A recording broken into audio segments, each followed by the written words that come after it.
It's the Opperman Report. Join digital forensic investigator and PI Ed Opperman for an in-depth discussion of conspiracy theories, strategy of New World Order resistance, high-profile court cases in the news, and interviews with expert guests and authors on these topics and more. It's the Opperman Report. And now, here is investigator Ed Opperman. Okay, welcome to the Opperman Report. I'm your host, private investigator Ed Opperman, and this show is brought to you by pscoco.com.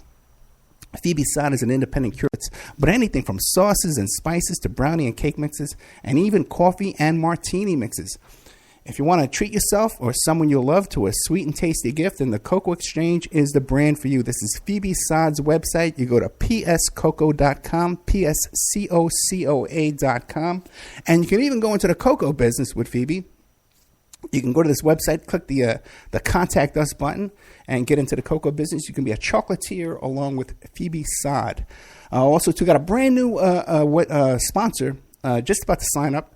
I think he mailed me the check already, so I'm going to give him the benefit of the doubt. It's Red Weemet, who is an FBI informant, wrote the book Nobody Cares and What I Did About It.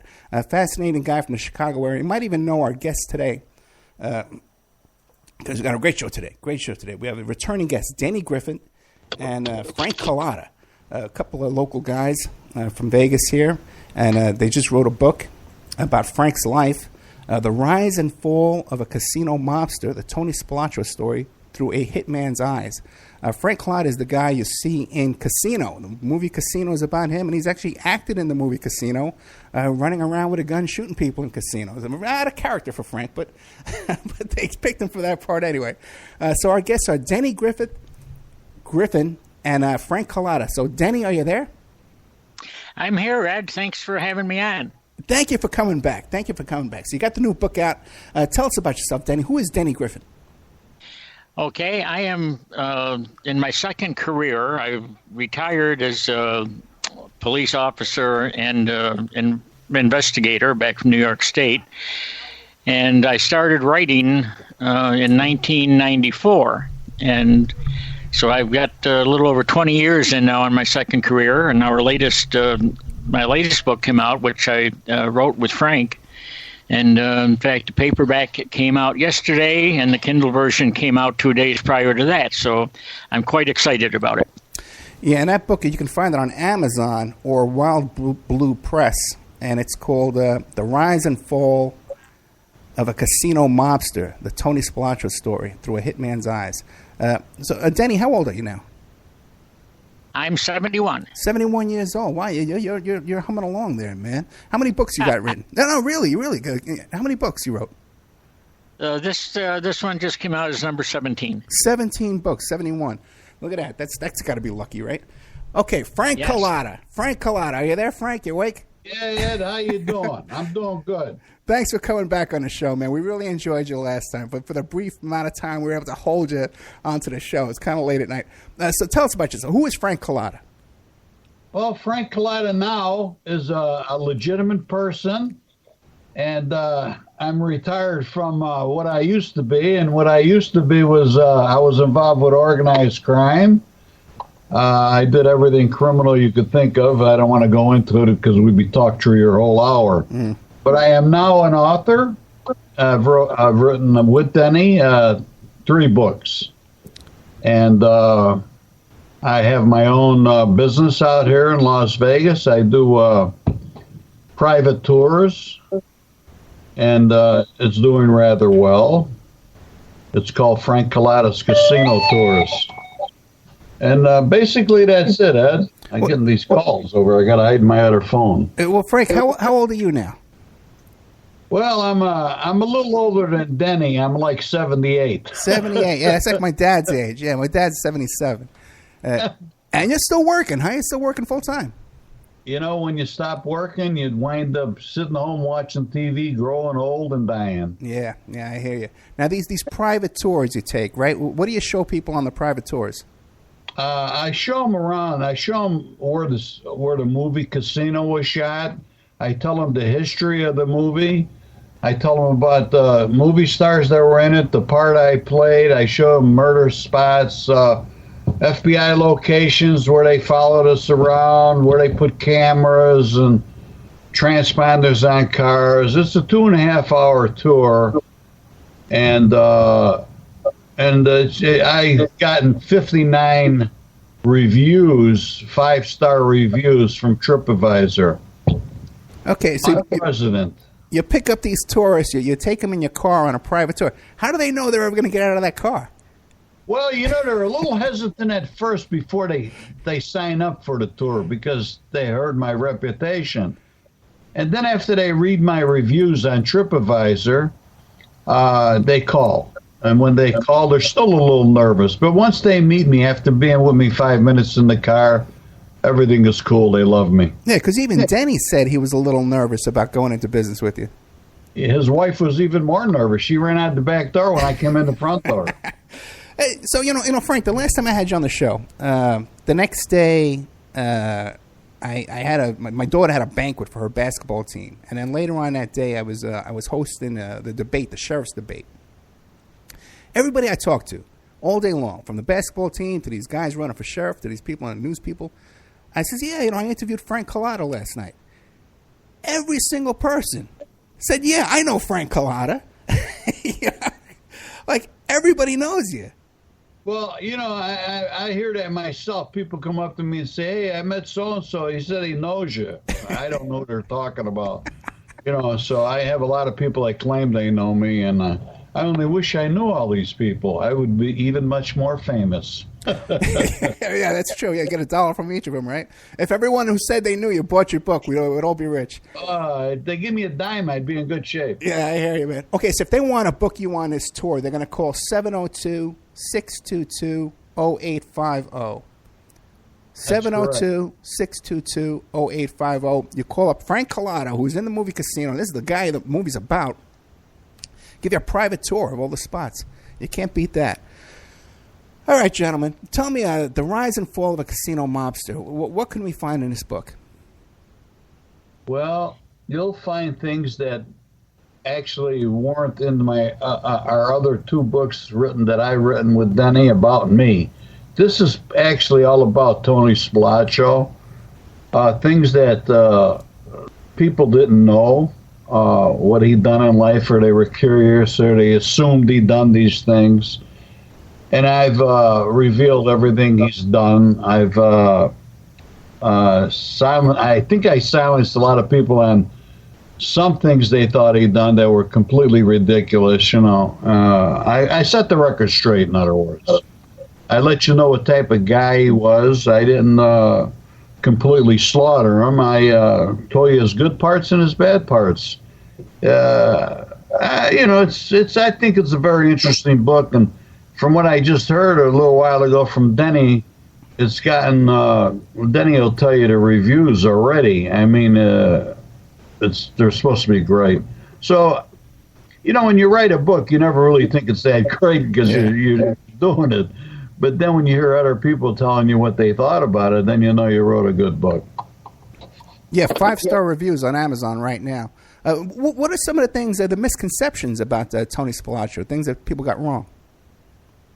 Well, a lot of them, they accuse him of so many different murders and stuff, they almost, it's like what they do with me also, they think you got 7 heads or 11 heads on your shoulder, and a lot of them think he was very mean all the time, which he wasn't. He was, most of the time, he was very gracious people with his friends. He was just a roundabout guy. Don't forget, he was a street guy. So basically, I think I want to leave the rest up to the people to read the book to really see what I said. I don't want to reveal all that stuff now. Well, let me ask you a question. How many murders was he responsible for that you could tell us? Total, I think it was around 13 or 14. I could talk all day, about that, but like I said, it's all in the book, Well, how about yourself? How many murders are you responsible for? None of your business. You're writing a book. Let me ask you this, because you said you're 78 years old, right? And you've been out there, you've done a lot of things. Do you have regrets at all? Well, now thinking back, of course, but at the time I didn't have any regrets. It was I was a product of my environment, at that time, and it was an exciting life, and it had its downfalls also. But it wasn't the right thing to do. But did I know any better? No, I didn't know any better. This is the environment I came out of. Everybody I hung with or grew up with was the same type of person I wanted to be and became. But I now thinking back at it, none of it was right, But as I tell people on my tour, they'll say, "Don't you, don't you feel bad about things you've done?" I tell them, like say, such as murder, and I tell them, I put it like this to them. I don't know how else to put it. I tell them, I was like in the military. I'll say, the outfit was like a military. So you get an order, you got to do it. If you don't do it, you're going to die. So you got to follow orders. In the military, if you don't shoot somebody, the AW, what do? They put you in a stockade or something, and you're taking orders, but they don't even know how they're killing. They're shooting bullets in the air and killing everybody. Now, a lot of people don't like the way I put that and say it, but my thought is I was like involved with a group of guys that ran a big organization, and we were all loyal to the bosses. So if they came to you and told you they wanted you to do X, Y, and Z, you're going to do it because you figure they know what they're talking about. You did not question them. They wouldn't come to you to do something if they thought you would say no. Now, guys in the military, they come out, they have PTSD. Do you ever have any kind of experiences like that? No, I haven't. I didn't know. I don't wake up at night in cold sweats and everything. I put it off in my head. You can't think about that stuff. It'll drive you nuts. But I don't have any thoughts afterwards. Now, what about like your kids, your nephews, like that? They must look up to you and say, "Boy, man, Uncle Frank, look what he did, man. I want to do the same thing." Do you smack them and tell them no, don't do it, or what? My nephews and nieces and all of them, they're very good. They're very, very intelligent kids, and their environment was a lot different than mine growing up, and so they respect and admire me, not for what I've done. They expect and admire me for what I've done now to myself, how I've changed. And I have plenty of love and respect out of them, my nephews and stuff like that. Now, when you first got to Vegas, right, it was like a small town. The casinos were small. They were small and friendly. Did you ever in your wildest dreams think it would turn into what it is today? Not really. Not really. I always, actually, I wish that, it was much better back in the day. They talk about organized crime, this and that. Well, listen, we weren't robbing any people. We were just taking the money out of the casinos or muscling bookmakers and so on. And we weren't bothering tourists. We more or less took care of a lot of people in this town, working people. Like we had the culinary union locked up, and we were able to put people in jobs, Man, this wasn't for money. Everything is a favor. You give me a favor, I give you a favor. It's all about favors. So you don't get that right now. You couldn't get a comp for a cup of coffee in a casino now. Yeah, what do you think about this paying for parking nonsense? Yeah, they got a little crazy. They just raised the prices again. I mean, pretty soon they're going to have empty parking facilities. It's gotten awful. Well, they're not doing good. Nobody gambles. Yeah. See, that's why the room rates are high. These kids do not gamble. They come out here to party. Yeah. Now what about, are there any still casinos or places where you still hang out now? No, I don't. I don't like to go on the strip or go on the casinos myself. Yeah. Because there's too much walking involved. Right. I mean, come on. They're like walking. I'm walking blocks now. I ain't walking miles no more. You understand what I'm saying? I'm older. Yeah. So I just can't handle all that walking. Yeah, I hear you, man. It's crazy, right? From the parking lot to just to get inside. Well, I'm exhausted by the time I get there. I know. Where's the fun in that, you know? I have to sit down at 15 spots before I get to where I'm going. Yeah, there's no place to sit. They don't give me even a chair. Let me ask you a question. Danny, are you there? I'm here. Now, when you got started on this book with Frank, what was the stuff that surprised you the most? Okay, I think in the as Frank mentioned, the earlier books I wrote with Frank were pretty much his story. Right. I mean, Tony was part of it because Tony was part of the deal, but we concentrated on Frank's life. And we didn't get into Tony and what Tony was really like, Tony the man, Tony the myth. And this book, we did that. We concentrated on Tony and who and what he was. And I learned quite a bit that I didn't know from my previous research on Tony, such as I always thought of Tony just as the Vegas guy, Chicago and then Las Vegas. But when he was in Vegas, he also had things going in California, especially Southern California and Arizona. So his reach didn't end at the Las Vegas city line. He was much more powerful than that. He had more things going on than that. His realm was much larger than I thought. And like Frank mentioned when you asked him about murders, I think we ended up with 14. You read in most books about Tony or mentions of Tony that he was a suspect in up to 24 murders. What we concentrated on were when I using the number 14, are murders that are definitely attributed to Tony. And Frank did some prison time when he wasn't with Tony or hanging with Tony. Tony had his own deals going, especially starting out with different crews in Chicago. And it's entirely possible that he murdered more than 14. I mean, who knows what his total count might be. So we didn't want to just speculate and make him a murderer of 30 or 40 people. So the 14 figure is a solid figure from Frank's perspective. Were there more? I wouldn't be at all surprised with what Tony probably did with other gangs or when Frank wasn't around and so forth, maybe kill some more people. And Tony was, I think, a great strategist and actually, if you want to call him a businessman, the business might have been crime, but he was very good at what he did. And what I think one of the things that stood out for me was why, with all he had going for him with the Chicago people, with the outfit, why they ended up killing him. And he had a couple of weaknesses that really brought him down. He had a lot going for him, but he had a couple of chinks in his armor.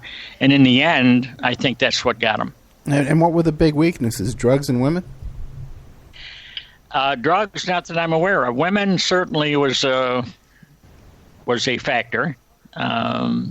He had a difficult time controlling himself around women, and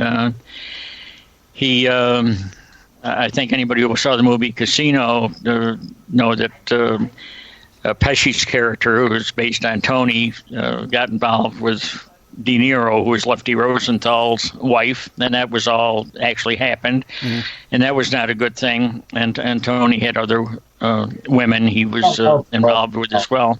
His family, his brother. What was that, Frank? Something else really was the demise of Tony, and I would say that it was his brother, the one that got murdered with him. And what was his brother doing? Well, his brother was a cocky individual. Showed no respect for people of authority, only because he thought he had his brother's power on back of him, and that proved to be the wrong choice he made. So I think he got, my belief, you'll see in the book, I think that had a lot to do with Tony being murdered. Plus, he wasn't of any more value in Las Vegas, and everybody was going to jail, and they may have thought he, there's a possibility that they thought he might be getting a little weak. Don't forget, this guy had a bypass, heart attack, so he really didn't want to go to jail, So who knows what the outcome would have been there if he hadn't got killed. Did you have any problems with the brother? Did I what? Did you have any problems with the brother? Everybody had problems with the brother. I had a little bit of problems, but he was scared of me. Because there's incidences with the kid. I straightened him out, and Tony didn't want any problems with me because he knew my capabilities, and he knew how honorable I was also. So I didn't go out of my way to get involved with the brother. He stood away from me. But I knew everything he was doing. He was just a cocky little cocky man, Now, is it true when they killed Tony and his brother that they were still alive? They buried them alive? Oh, that's nonsense. They were dead when they went in the hole. Okay. They were dead when they got buried. They were beaten to death. Tony died rather easily because he just had 2 weeks or 3 weeks before that, he had open heart surgery, so it only took a couple punches in the chest, and he choked to death on his blood, What was your reaction when you found out about that they got it? Well, I was asked originally from the FBI. They called me. I was in a motel room in Mobile, Alabama, and they asked me where do I think Tony ran off to, him and his brother, because they didn't show up for a court hearing. And I said, they didn't run, they're dead. And he said, how do you know that? And I said, because I know Tony wouldn't run. I said, he'd rather get visits from his family than leave to go to another country, because he always said they'll get you sooner or later, no matter where you run to. And then when they located their bodies, the FBI come back and told me how they were killed. And I really didn't like that idea. The two brothers were beaten to death in front of each other. That's showing no respect towards them to start with, and I didn't like it. But I could understand why they did that in that particular location.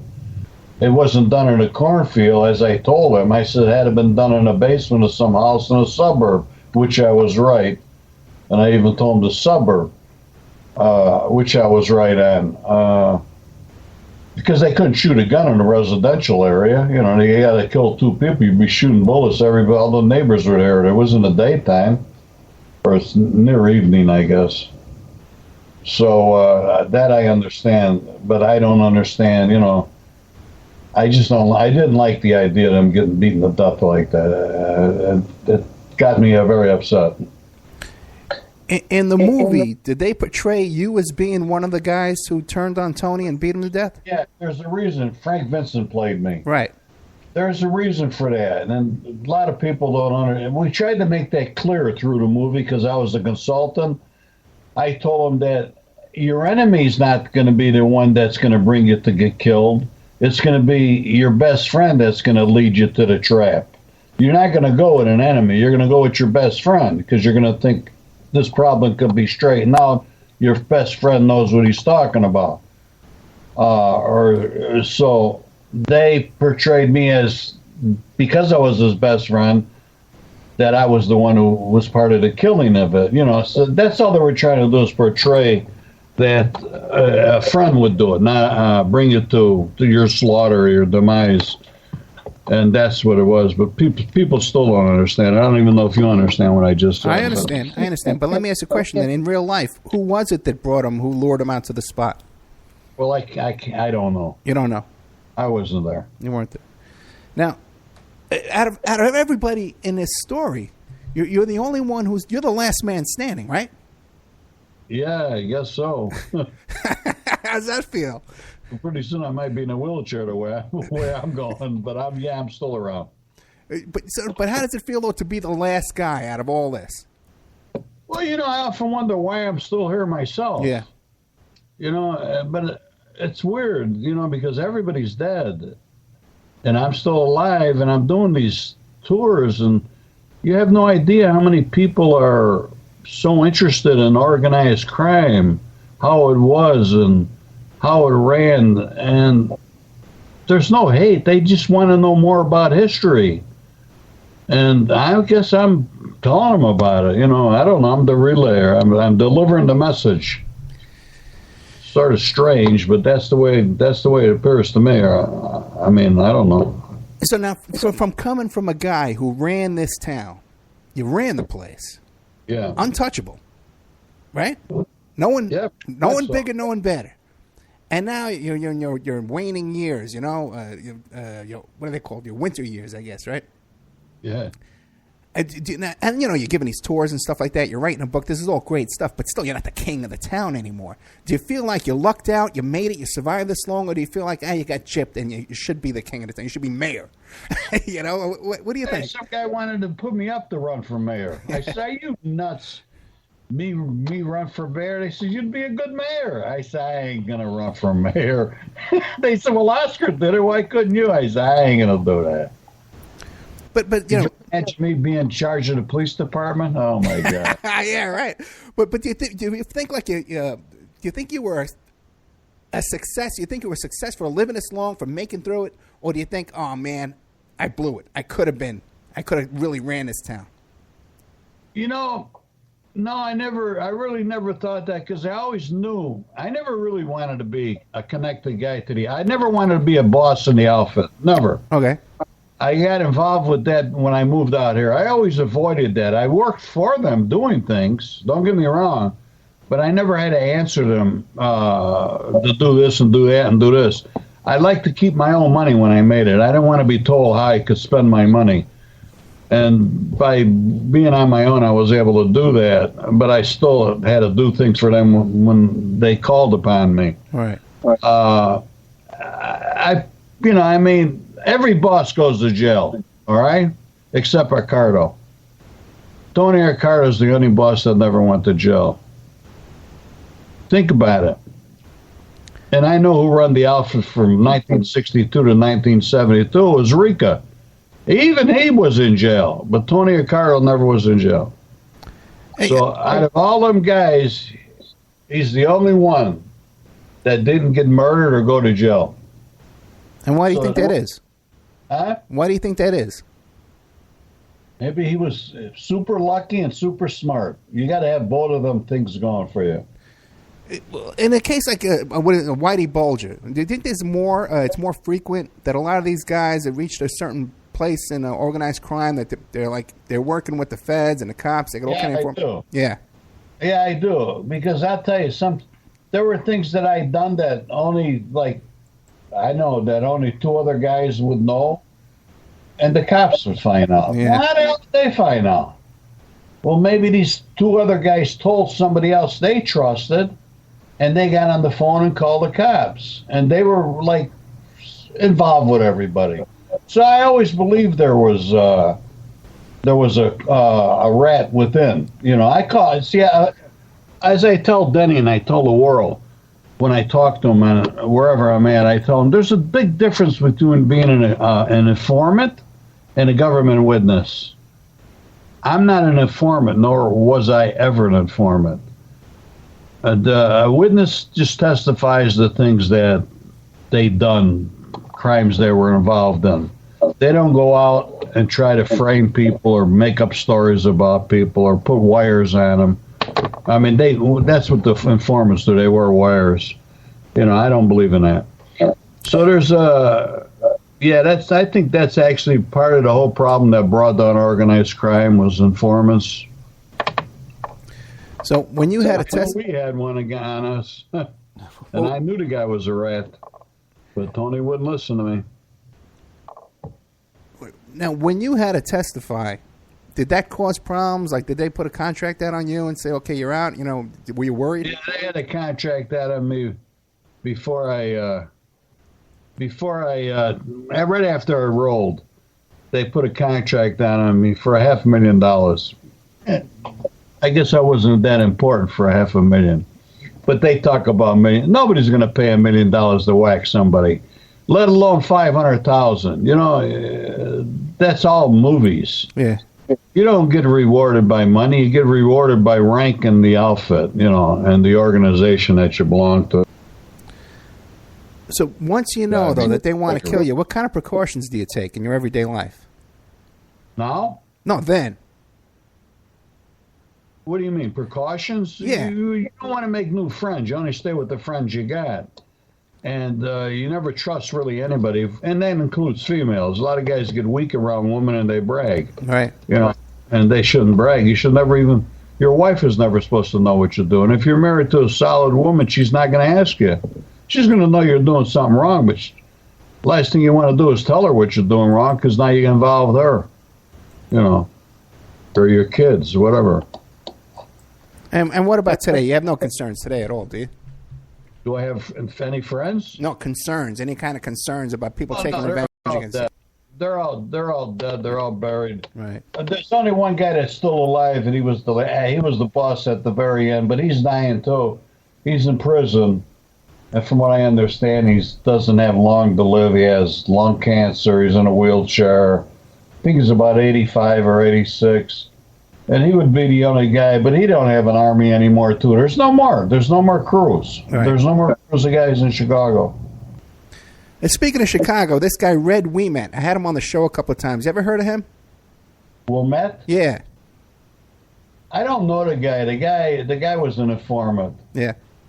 Yeah, I don't know the guy, but I know the guys. I think he was involved with Rocky and Felice, and he had these massage parlors or dirty stores. You know, I think that's the guy. I'm not sure. Yeah. He had some kind of porn business. Yeah. Yeah, I'm surprised you found a guy like that. You know, a lot of guys. We were doing a thing out there called MobCon, and it was hard getting guys to get on this MobCon. You know, guys like me. Yeah, I remember. And we got guys, but they were all phonies. You know, wannabe gangsters, wannabes. Yeah, Red is still kind of in hiding. You know, he sent me the check. You know, it's like a money order in the mail. You know, he doesn't want me to know where he is. But he wrote a book, and he's been on the show at least once. I'm going to have him back. I think he said he kind of knew some of you guys from Chicago. I don't know if he mentioned your name personally. I didn't know him personally, but I know who you're talking about. Okay. Yeah, he's trying to get into the Mob Museum. Now, you guys are going to have an event coming up at the Mob Museum coming up? Well, as Denny said, we're going to. I always do events there. They call me for speaking engagements all the time, of course, you know, they got my pictures all over that place. A lot of people think I got a piece of it. No, I don't. Let's clear the record. I don't get any money from their money that they make there. I wish I did. I wish I got 1/10 of it. I get paid to do speaking engagements and stuff like that. But as Denny said, we're gonna work with the publisher on this new book, so we could do a big book signing in there. Yeah, that would seem like a no-brainer, right? Well, yeah, but you know, I don't know. This new publisher's good. He's really good. So I can't. They know a lot more than me about that business. Yeah. No, Wild Blue Press. Yeah, we've had him on before. Wild Blue Press is a good publisher. You guys got lucky there. Let me ask you a question now. Are you still friends with Oscar Goodman? You know, no, we never were friends. He was my attorney. He'll never admit it because I gave him 10G. And of course, he never filed taxes on it or showed it on the record. But Oscar, he's retired. He's not the mayor out there no more. And I think Oscar, he doesn't look good. When you see him on TV and stuff, He looks awful. He looks awful. Yeah, ever since his wife took over the office, another year, huh? Ever since his wife took over the office, he looks like he aged like 25 years. Oh, he looks awful. He does. He looks awful. He's got these blotches on his forehead. Yeah. Must have been all that alcohol in his liver. Yeah. What about you? Did you ever get involved in drinking too much like that? No. Yeah. I'd socialize, you know, like maybe one drink. That would be my limit. And it's not on a daily basis either. And I have wine and maybe one wine at dinner and stuff like that. I never, you know, I didn't like to drink. I just saw you on TV recently with Jake Taffer about that show where they. Yeah. They come and got me, they called me, and I said, yeah, I'll be on your show. And then the girl said, okay, will you be here tomorrow? I said, wait a minute. I said, do you pay? And she says, well, no. I said, well, then you don't need me on your show. And she said, no, we need you. I said, well, I need some money. So then they came back and they offered me money, and then I didn't like it, and then they offered me more money. And I did the show, and I thought it was only going to be, a little bit. The wind up is I was on there for a good portion of that hour that they were on. Yeah. And I guess I've done a good job, because I know a lot of my customers that I take on my tour tell me that they've been to that place, Champagne's. They visited. See, that place used to be called Huey's years ago. All right, and that was an after-hour joint that we used to go in. And Frank Sinatra and all the movie stars used to go in there. And the reason why they went there is because after their shows, they didn't want to be bothered by their fans signing autographs, so they'd sneak off and they'd go to this place, Huey's. And it's still there, but it's not called Champagne's. Hey, now what about when you were in town running things? Did you used to hang out with Sinatra? I sat at the table with him. I talked to him and stuff. I think I was a lot younger than him, and so, with Tony. And he was all right. He just didn't like people.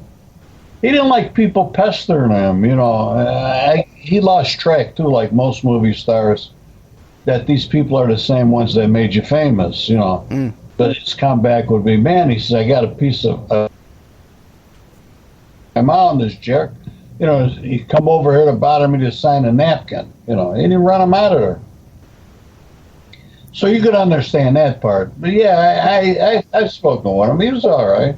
Now, what about people talk about his organized crime connections? Was it all just show or for real? That's true. Yeah. That's true. Yep. That's very true. What about Bob Mayhew? Oh, I go pass by his house when I do the tour. Okay. It's on the country club over the golf course. Yeah. So yeah, I don't know nothing, but I know who he is, but I don't know nothing. That was what's his name, guy? Yeah, Howard Hughes. Yeah. Okay. So no connections with Mayhew. What about Elvis when Elvis was in town? No, I don't. I didn't know Elvis, and I was never into music. Everybody that I knew, Elvis, I thought it was ridiculous. I'm not a music guy. Okay. I used to put the music on in my car, so I didn't hear the rattles, So then, back in those days, what was an average day like for you? You wake up in the morning. What do you do? Wake up probably in the afternoon. Right. And you go meet your friends. You might play cards. You bullshit. You go have something to eat, lunch, dinner. Then you might go out different nightclubs. Like I said, I didn't drink. Maybe one drink, and I could nurse that all night. And make out with broads. Now, did you have your own loan shark business? You had to go around and make collections? Yes, I did. I did it for 1 year. I didn't like it. Okay. It was actually Sam DiStefano. Tony was working for him at the time, and Tony got me involved, putting some money out. And I didn't want to do it, but he convinced me, that Robin was going to have to end sooner or later, and I should do this. And I said, so I tried it. And I didn't like hollering at people and threatening their lives and their wives. And, it's got to be sickening. Because people will tell you anything to get money. And then they got all the good intentions of paying you back, but they usually always come up lame. Yeah.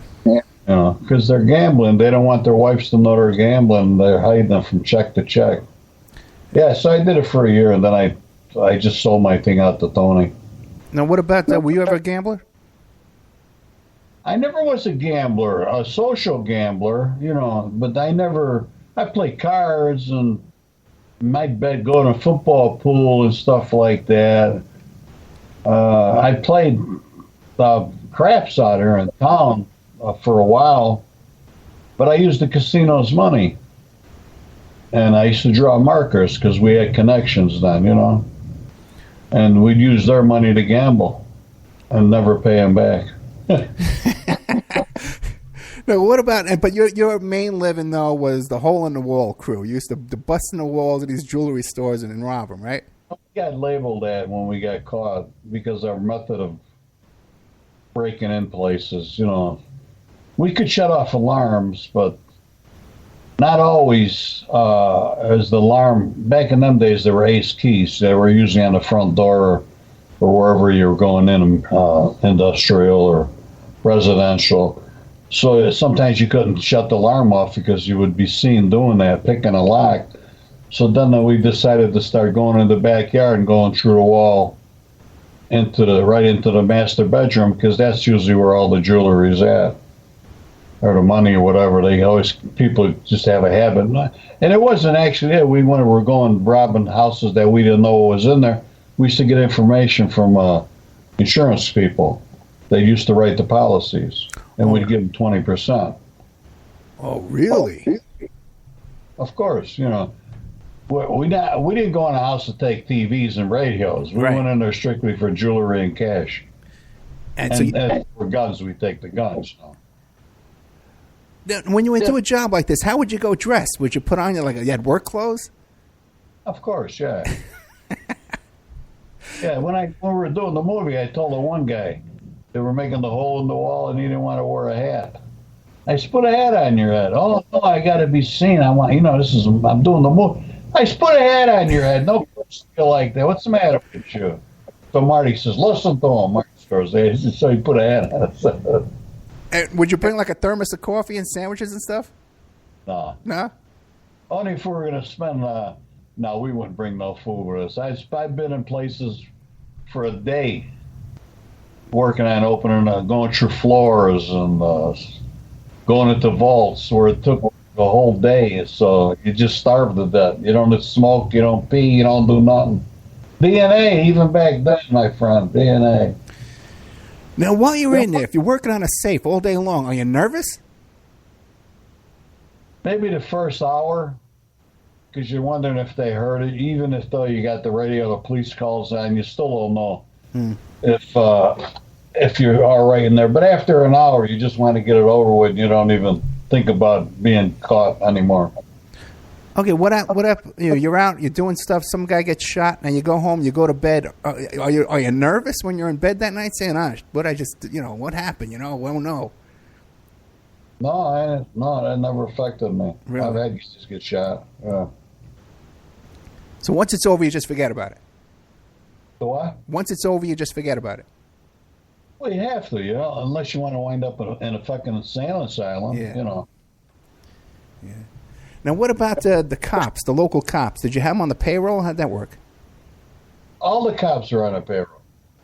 I'd say the majority of them that pulled me over in Chicago, it was, back then $50 and $100 was big money, Right. It was always 50 or 100, and you didn't have to get locked up for 3-4 hours.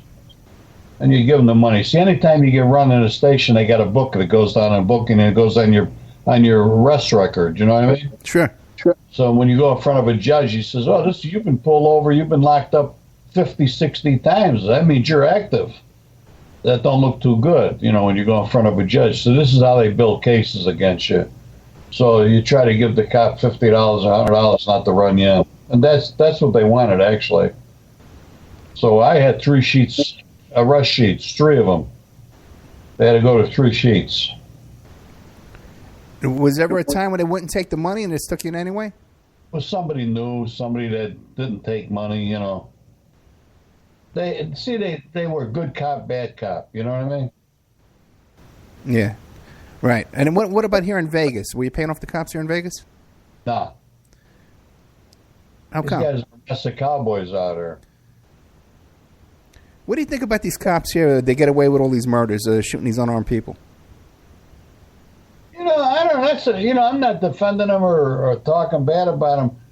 But, they got a rough job. How would you like a guy standing in front of you calling you all kinds of friggin' names and spitting in your face? But if I was one, I'd probably be shooting everybody. You know what I mean? Yeah, I guess you can say that, too. Respect. I mean, listen, in my days, these kids now, they don't know what shit is. I've been beat up by cops. I've been hung out of windows 11 stories by cops. Had cattle prongs used on me. Everything. And of course, they were wrong in doing it, and I hated their guts. But, these kids, they look for trouble. They start screaming at them and hollering, on. And they got these phones now, everybody's taping you. It's a crazy world we live in now. Yeah, it really is. It really is. What's the biggest change you've seen in your life? The biggest change? Yeah. The high-tech technology that's out here. They're so far ahead with technology. If a guy thought he could be a criminal nowadays, he's nuts. This is you can't unless you do something with the internet, But it's like a waste.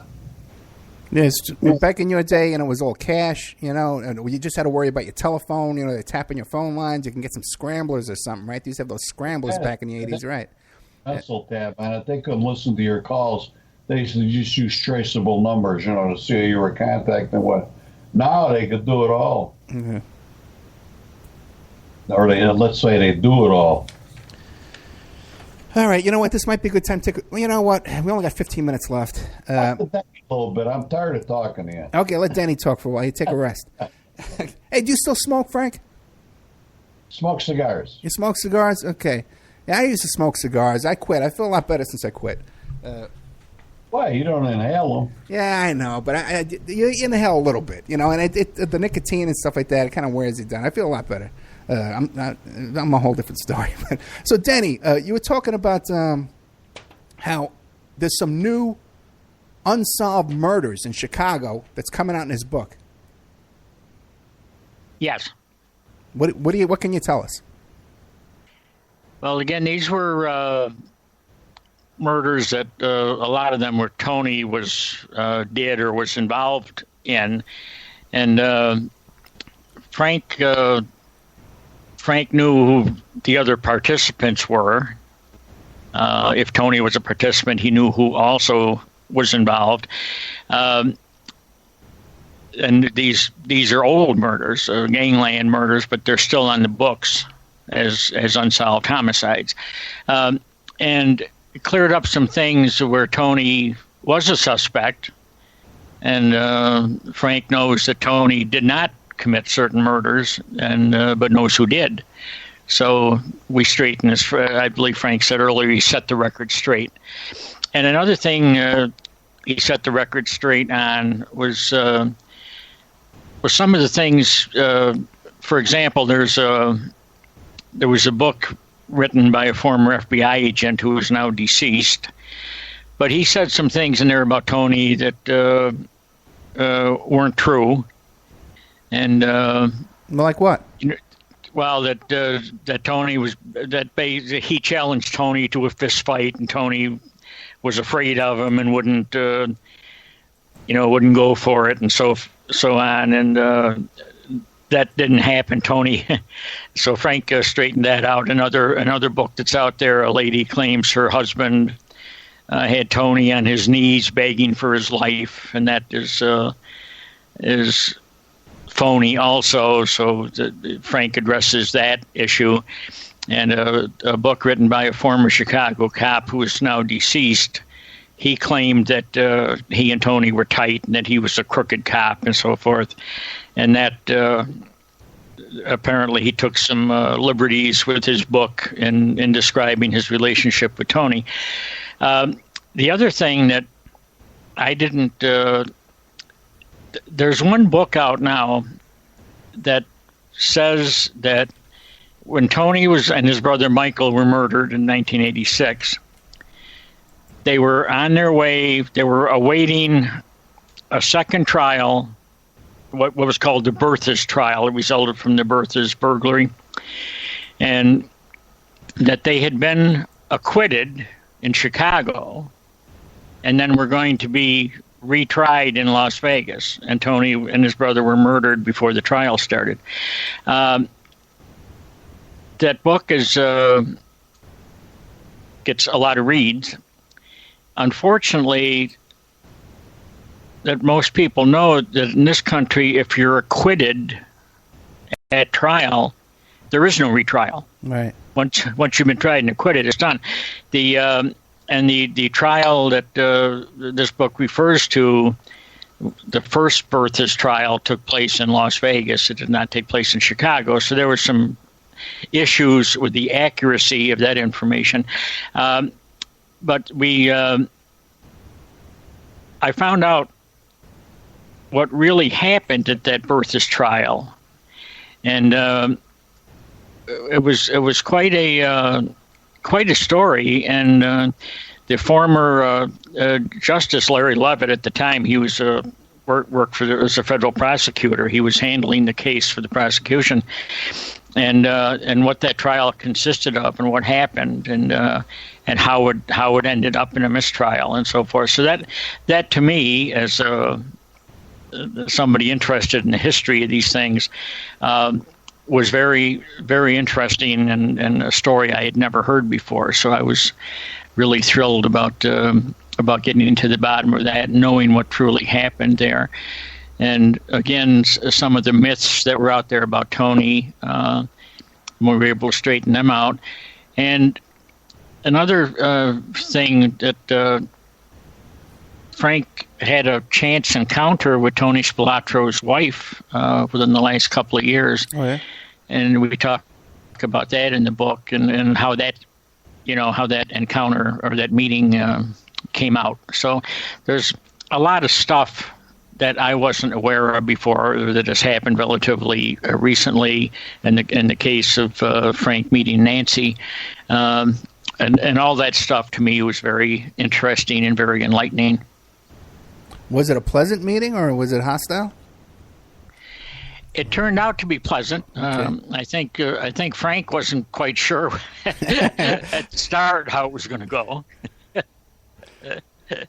Now these murders, these unsolved murders, these cold cases in Chicago where he names the real murderers. Have you reached out to the families or the local detectives or anything like that to share your information, or you just threw it in the book? Just in the book. Just in the book. So you don't even know if they've read about it yet, or if they're even aware of this. No, I haven't heard from anybody. I assume that as the word gets out there probably will be some contact.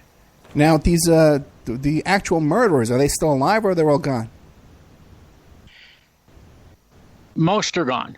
Most are gone, but there's a couple of guys who may get charged. Aren't you worried that Frank might get called in to testify? Frank isn't worried, so I'm not. Frank, you're not concerned that they might subpoena you to go down there and testify in another case? I'm not concerned. You're not concerned because you don't mind going? Listen, I've done nothing wrong. Right. So I'm not concerned. If they want to talk to me, I'd be willing to talk to them. I haven't withheld anything.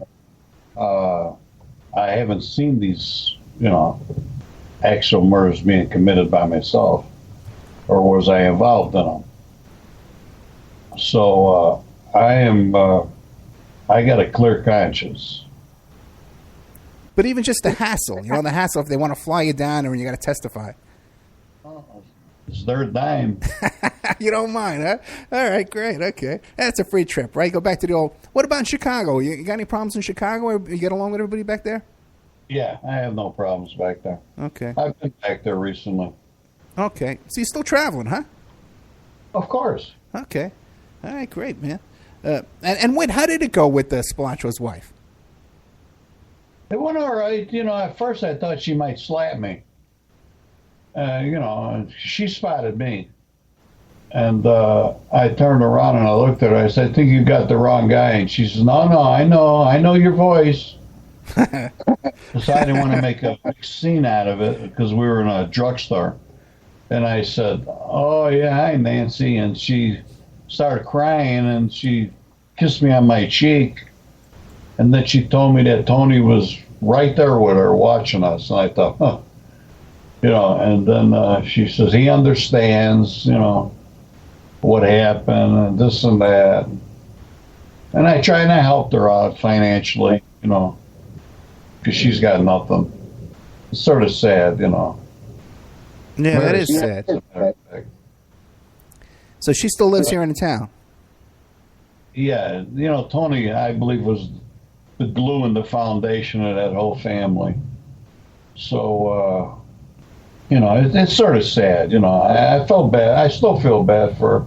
And then they lost their adopted son. You know, he just passed away. So now she has nobody but herself. What did he pass from? Well, it's in the book. You know, you can read it in the book. I'm giving you the whole book here. Nobody will buy the fucking thing. No, trust me, they'll buy the book. People listen to my show. They buy the books. They'll buy the book if it's a yellow pages. If I tell them about the book, people buy books from my show. I promise you're going to sell books. What about Tony's kids? His other kids? How they turned out? They doing well or? What other kids? In the movie, didn't he have more than one kid? No, he only had one. Only had one kid, and the kid passed. Okay, all right. Okay, so listen, we're down to the last couple of minutes, guys. Anything you want to leave me with? No, I'm fine. Denny's doing good. I'm relaxing. How about you, Denny? What do you want to leave us with? Well, we're down to the last couple of minutes. Yeah, I just think, you know, for your listeners who are organized crime fans and, you know, perhaps saw the movie Casino and want to get the full story and what it was really like and what the real Tony Spilotro and what really went on in Vegas, I recommend they give the new book a read. I think they'd might learn some things, and I think they'd enjoy it. And I want to thank you for giving us the opportunity to be back on your show and chat with you. Anytime. Both of you guys are welcome back anytime. You're promoting something. Give me a call. There's one guy that I mentioned, and Denny should just say, tell him the guy's name that they never knew was a hitman. Sure.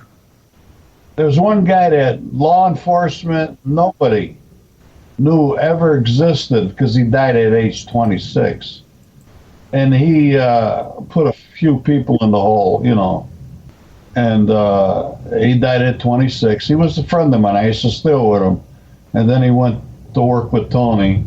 Tony took all my guys from me. He seen potential in, you know, guys that were working for me. So he put them in the outfit. And the one guy died at 26. So you'll read about his name in the book. And I guess I even we put a picture of him in there too, didn't we? Yes. Yeah. All right, guys, great. If anybody wants to, you know, listen, you can get a hold of Frank Cullotta and get a private tour, 702-622-0850. You call him up and book a tour. And I'm probably selling these books out of the trunk, too. You going to have any books in the trunk, Frank? You know, I did that with all the other books. You can't. This is a different publisher. Okay. The book's got to be old on the street. Once the book's out there 2 years, then I'm able to get them, you know? I got you. All right, guys. Listen, guys, thank you so much, man. Anytime you want to come back, you want to promote something, whatever it is, you give me a call. I'll put you right on the air, okay? Send a check. Okay, send me a check. I want to cut these books. Thank you, Danny, all right? Okay, bye-bye. Talk to you later, Frank. Bye. All right. Okay, there you had it. Denny Griffin and Frank Cullotta, the real casino guy, man, the real guy. And I listen, he says, because after I had him on the show, the next day, one of the women I was talking to was an FBI agent. You know, the people at the sheriff's thing, they were all, you know, running for sheriff. So, you know, these weren't guys just making up stories. Everybody knows Frank in town. It's the most incredible thing. The guy's still hung by the balls here in town. Unfortunately, we're gonna have to bleep out some of those curse words or set it as adult. If you like the show, please, OppermanReport.com. You go there, become a member section. Keep an eye out on the Mob Museum too. They're gonna have a book signing there. I think he has a piece. Okay. OppermanReport.com to become a member. Got all kinds of great new content constantly being updated in the member section. You can't beat it for the value that you get. Plus, it supports what we have going on here on the show. You want to advertise like Red Weemet and like with his book just came out, Nobody Cares and What I Did About It. And also, too, with pscoco.com. You want to get some chocolate? You support the sponsors. It supports the show. Gets the work out there. than we're doing here, which is no joke. All right, guys. Thank you so much. If you want to send a donation, oppermanreport@gmail.com. Send a little PayPal donation. Also, you can send a donation at oppermanreport.com. There's a little donate button on it, too. It goes to Stripe or Squarespace, one of those kind of wacky things. Thank you so much. I'll talk to you soon.